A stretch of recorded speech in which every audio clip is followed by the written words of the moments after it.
I'm excited to be back out in the shop, ready to begin the build on my 2024 F150 XLT. Now this is a Coyote truck. Long-term goal is definitely to do a Ford Performance Whipple supercharger, but today the focus is gonna be on the suspension. Now I've worked on trucks before and usually we lift them, but I've always loved a lowered truck, so in this case, we're gonna lower my F150 using a suspension kit from UMI. Now, why UMI? Now, it's a brand that's very popular in the GM world, not as known in the Ford world, but being they're a great partner of Turn 14 and I work there now, UMI was the easy choice. Now, this kit is relatively new to the market, but top quality components. Everything is sourced in the USA, built in the USA, and actually made right here in Pennsylvania, which just adds a bonus to it. Top of that, UMI actually has their own racetrack, so all the components they use for this kit are heavily tested to make sure they're going to perform not only on the street, but on the track as well. So let's get going with the installation. In addition to the quality components that UMI produces, one of the reasons I like this kit was the Viking shocks. I've used these on my race car. They're 19-way adjustable for compression and rebound, so it's going to give me a lot of ability to dial in the ride quality, and I can choose between like a performance ride or more of a soft ride for cruising on the highway. So our before measurements were 37 inches in the front and 40 inches in the back, which is normal. I mean, it's a pickup truck. This thing's designed to haul stuff, tow stuff, so obviously you're gonna have a lot more clearance. Once we have this thing lowered though, we're also gonna look at installing some airbags so I can keep towing with the truck. So at the beginning of the installation, you can start in the front or back of the truck. It honestly doesn't matter. We're gonna start up front because the front's a little more involved. Basically what we're gonna do is get this out of the way. So we'll start by unbolting these lines, separate the control arm, we'll pop the hub off, and basically give us enough room to get that factory assembly out of the way.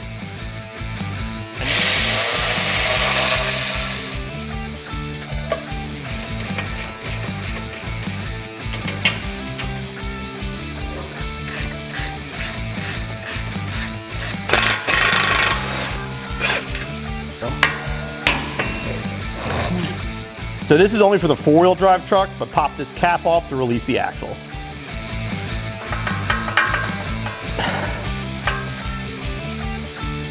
And under the cap, remove this 13mm nut. That'll free up the axle.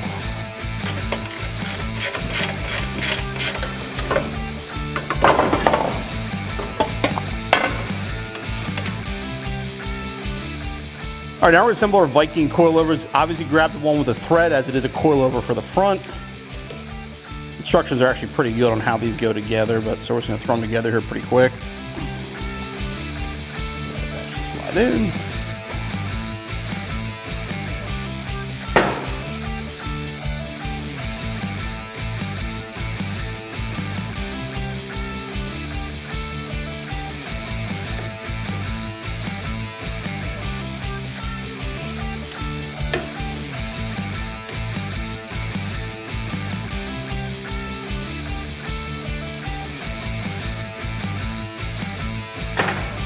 Make sure these are seated all the way. You'll get a little click when they're in. And now grab the anti-seize, which you will get on your hands, and we're gonna put some on the threads to make sure that the sleeves for coilovers don't ever bind up. Since we're gonna thread the sleeves on, just put a bunch on here in kind of one spot, and as you turn it, it'll smooth it out into the threads. Install the lower perch. You wanna make sure the flat side is facing down. At this point, you will get more anti-seize on your hands. I'm gonna grab the upper perch here, put that on, and thread all this stuff down. Okay, put the bearing and shim on. When you assemble the coilovers, you're gonna have two different spring options. If you have a two-wheel drive truck, it's gonna come with a 600-pound spring. If you have a four-wheel drive like I have, it'll come with an 850-pound spring. Then grab the cap, shim on first. Hopefully this slides on. If not, you just gotta thread it down a little bit further. And here's the part that'll save you time. When you install the lower brackets, put the bolts on that go through the control arm first. So once you have these on and try to put it on the car, these bolts won't go through. So put them on first. And this will go on here and use the supplied hardware. And now I'll install the upper bracket.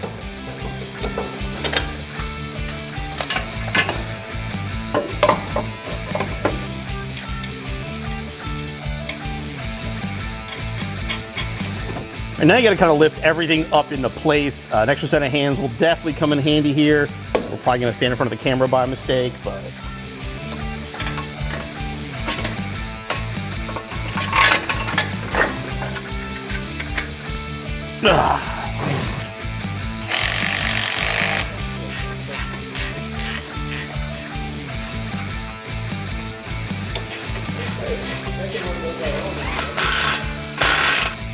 This is a good time to set the compression and rebound. Now, UMI provides detailed instructions on where to set it based off.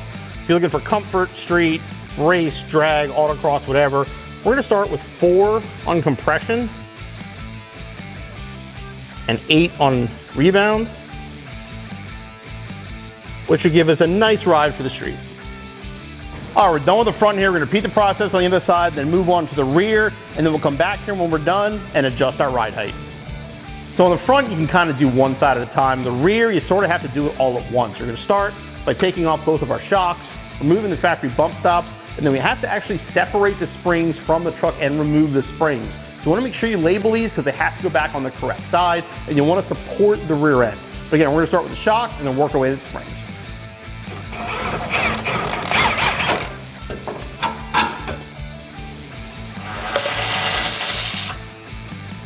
All right, with the shocks and bump stops off, we're ready to begin removal of the rear springs. Now, if you're doing this at home or on the ground, this is the part that could throw you off a little bit, so we wanna mention it in advance. This bolt has to be removed because we have to remove the leaf spring. As you can see, once you take this bolt off, it's gonna hit the fuel tank, so you really can't get this off. The solution that UMI came up with is to get a carbide blade and a Sawzall. Basically remove the nut, back the bolt up to here, and then cut it off. Now, you'll have the exhaust in the way on the passenger side. What we did is just drop the cap back. It's honestly not hard to do. It's 2 bolts, it slides off the hangers. I think that's easier than trying to cut it. In my case, I'm not putting the factory exhaust on anyway, so it made it much easier, but you will have to cut this bolt. So if you're doing the install at home by yourself, be prepared, make sure you have the right blade.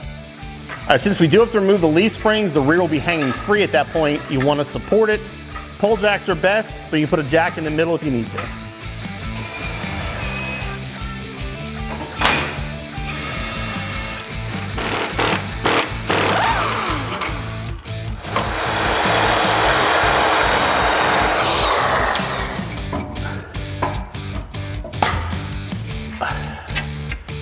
So now we gotta separate the leaf spring. We have to remove the bolts on this side. Basically just hold on to that end and hope it comes apart. Now you replace the shims with the ones that are supplied. You want the holes offset towards the front. The one here with the slot will go in the middle. The one without goes on top.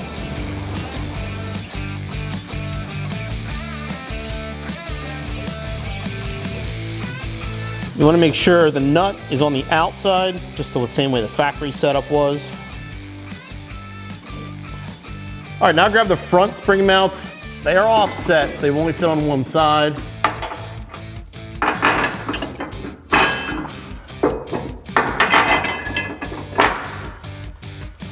Zinc bolt goes towards the front of the truck.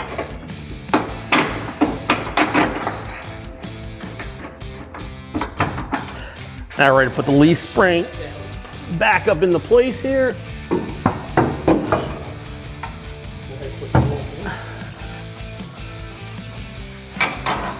And you want bolt from the inside out.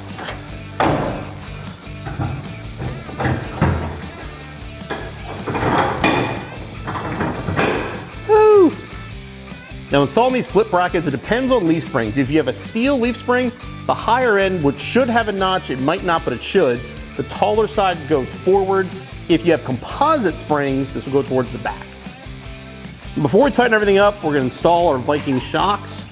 We're gonna install these bushings and put this up into place here. And once you get all these plates fitted, you're gonna remove the outside bolt so you can install your shock. Put these bushings on and shim it into place.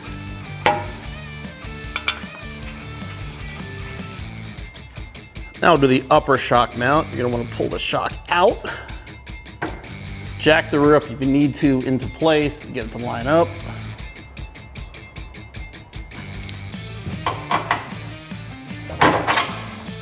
Again, before we're on the ground and tighten everything down, it's a good time to set compression and rebound. Again, we're going for that kind of street driving, so we're going to set this at 2 for compression and 5 on rebound. Before we lower it down, make sure you install the new bump stops.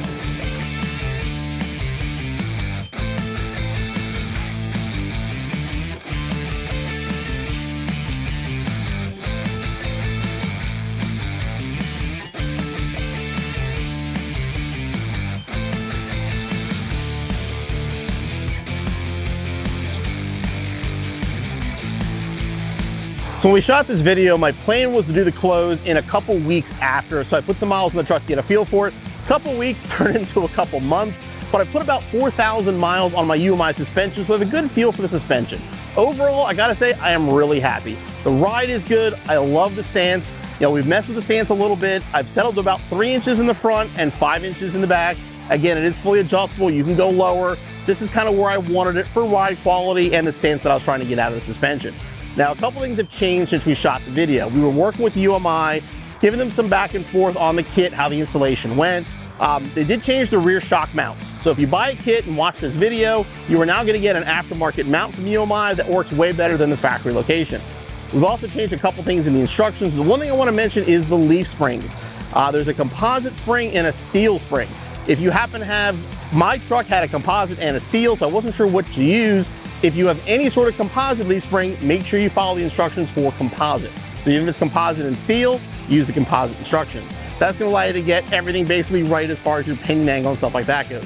But again, overall, truck ride's amazing. I've adjusted the suspension a little bit. I had it down the Dragon actually, well in that area, not actually on the Dragon, but down in that area.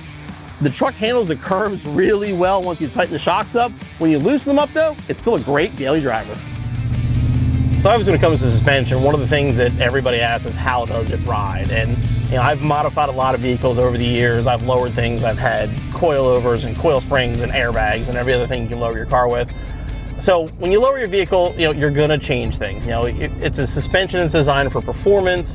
It's gonna be tighter than the factory setup. So it's not gonna ride 100% like a factory exhaust system. So it's not gonna ride 100% like a factory truck would, which again, you're lowering it, you have to expect that. But overall, the miles I put on this truck, the ride's good. Like it really is. Like when I first drove it home, I had the settings all wrong. I actually had lowered it a little bit too much in the back. And I was like, oh my God, what did I do to my truck? I just ruined my brand new truck.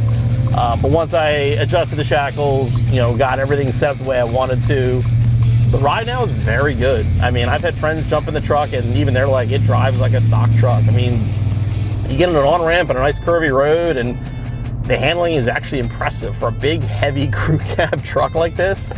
It handles well. I mean, it is definitely impressive. I'd love to get it on track. Maybe I'll make a visit up to UMI at some point and take it out on their test track just for the hell of it. But if you're looking for ride quality, this is a kit definitely to consider. You know, UMI, they didn't build this kit for drag racing. They didn't build it for anything like that. They built it to give you that look that everybody wants with these lower trucks, but to also give you ride quality and performance. You know, they are a handling company first and foremost. So their kit is designed to work. It's designed to make the truck handle better, look better, and still ride good. And it definitely does. I mean, the Viking shocks that come with this kit, there's a ton of adjustment in those. You can tighten them up for the track. You can loosen up the front and tighten the back for the drag strip. Or you can run them somewhat loose like I'm doing with my truck for a normal daily driver, and it drives great. I mean, it sucks up the bumps well. If you're looking to tow, I will mention this. I have towed a small trailer with my truck and loaded the bed down pretty good. When you do that, the ride does suffer. I am gonna be looking at airbags at some point because I do want to be able to tow a car trailer and stuff like that. But once I put some airbags in there, I know that'll fix that issue. I've dealt with lower vehicles before and that's what you have to do. But it tows fine. I mean, even with that light trailer on the back and the suspension, I just firmed up the rear shocks a little bit and it got the job done. But if you're looking to do any kind of real towing, like you want to have a car trailer or something with any kind of weight back there, definitely looking at airbags. You don't want something like that. As far as how it operates the drag strip, I don't really know. I mean, I've launched it a few times from traffic lights and, you know, on four-wheel drive, it just digs in and goes. But I'm not having any issues with any kind of wheel hop, nothing like that so far. I mean, overall, I said the ride quality has been impressive, and how well this thing handles for a big truck is also pretty impressive. So overall, would I use this kit again? Absolutely. I mean, UMI is new to the F150 game, but they're definitely not new to the suspension game. And the suspension kit for the F150 is well thought out and it works really well. As far as the installation goes, this is something you can do at home. You have to be able to get the truck off the ground high enough to need a decent set of jack stands. But overall, the installation, probably about 4 to 5 hours, and be back on the road in no time.